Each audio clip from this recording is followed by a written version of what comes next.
So me and Mrs. Naked Gardener started our garden with a container garden, and we got most of the containers and the soil from the big box stores.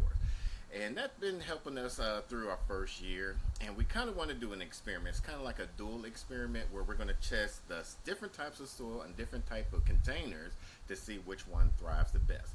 So in this video, we're going to show you a soil experiment slash a container gardener experiment. And we're going to start right now.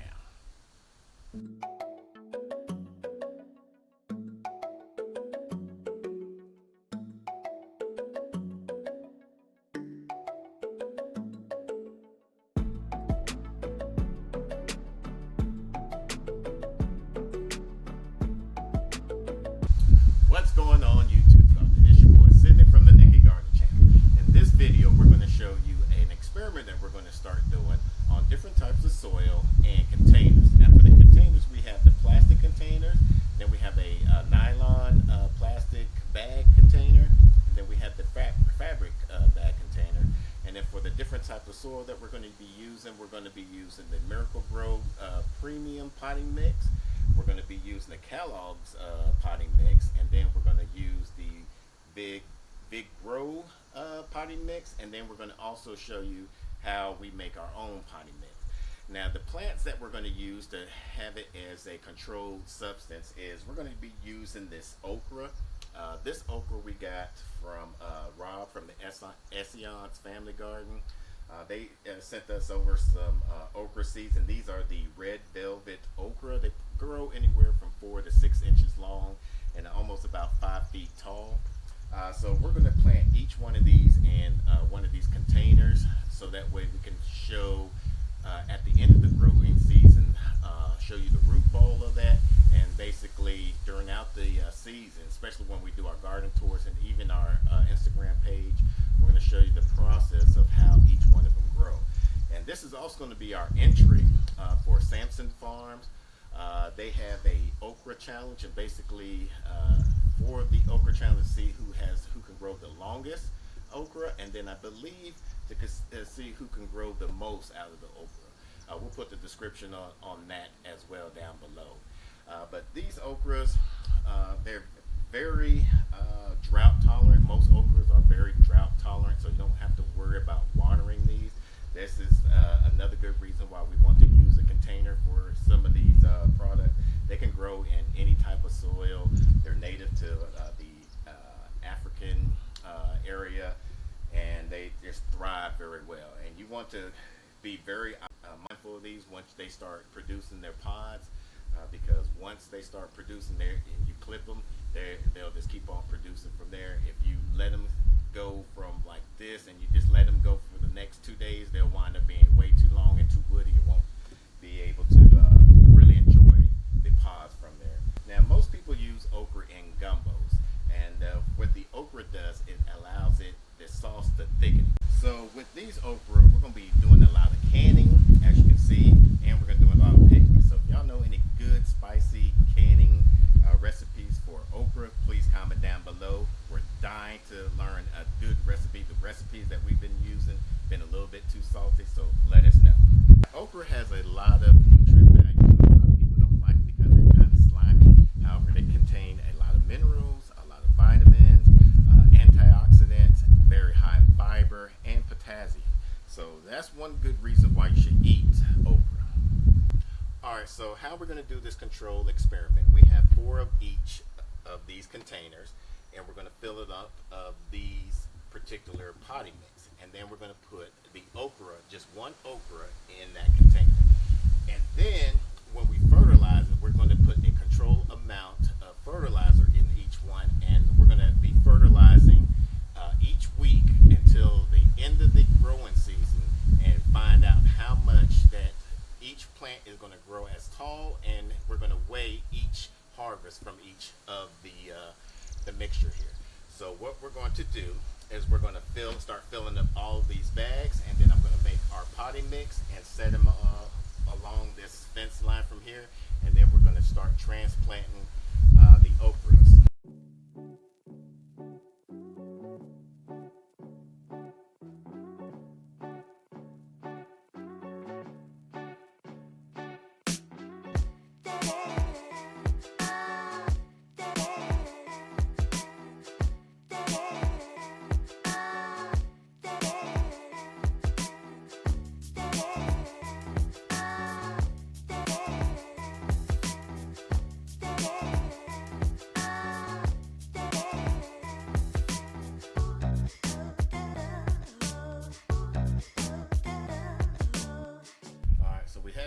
rain delay, but we got the store-bought potting mix into its containers. Now we're going to do our own mixture. We've done a few videos of making our own potting mix. This is just going to be a condensed short version. We'll put a card above so that way you can go to that video and see how we make our potting mix. But it's basically our own compost, some peat moss, and some additional organic matter for black cow. And then we just mix it up, and then we add some amendments with some perlite to add some drainage, some vermiculite to add to help retain some moisture.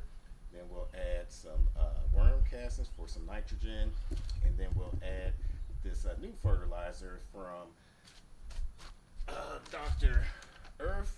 It has a nice organic blend, and the reason why I wanted to try this out because it has a high concentration of sulfur, and with nightshades like okra, they like it kind of an acidic, more of acidic neutral potting mixture.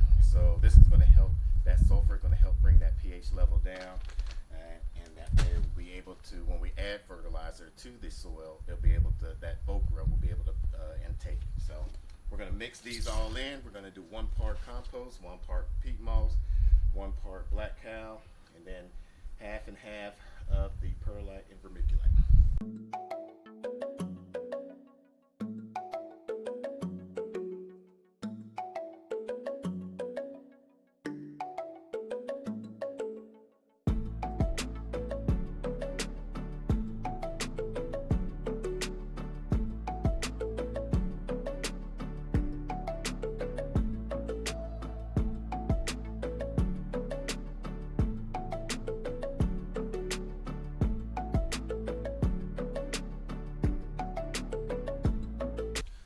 Have our containers all staged. We have our Vigaro in this area, and here we have our Kellogg's mix.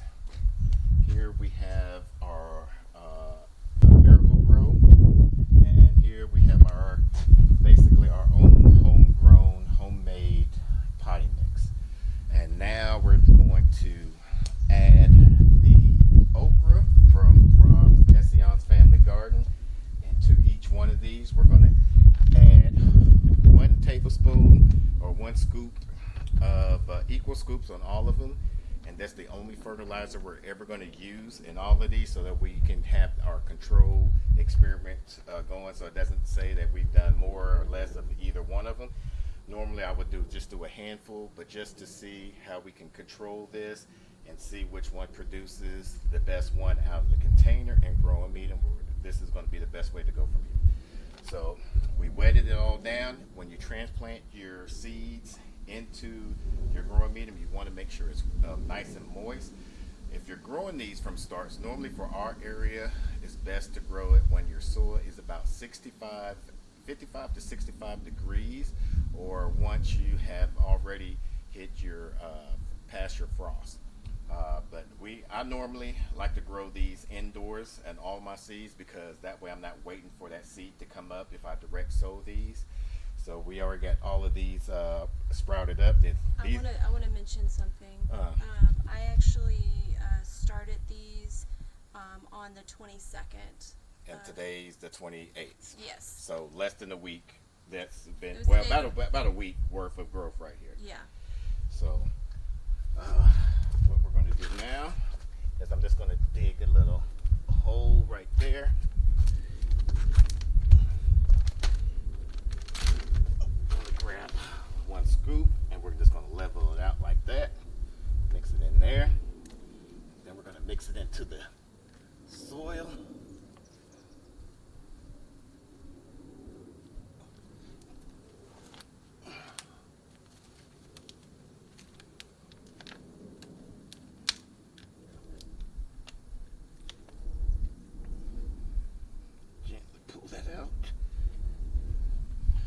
Nice roots, and I'll pack it in there, and we're going to do the rest of them just like that. So we got all of our seedlings into these containers. We watered them down to make sure we get all of the air pockets out of these. Another helpful hint that we normally do for our seeds that's bigger than the tomato seeds is we soak them overnight, at least for about 24 hours, and we do a 1 part peroxide and 1 part water, and that allows the oxidization of the water to break down the coating of the larger seeds, so that way it'll be able to germinate a lot faster. As you can see, what Mrs. Nikki Gardner did took almost less than a week for all of those to sprout that tall. We got some more seedlings that we've done that she done probably like a month ago. That's probably almost close to about 8 inches tall. And so what we're going to do now, we're just going to do our normal routine with these. We're going to water them accordingly and fertilize weekly.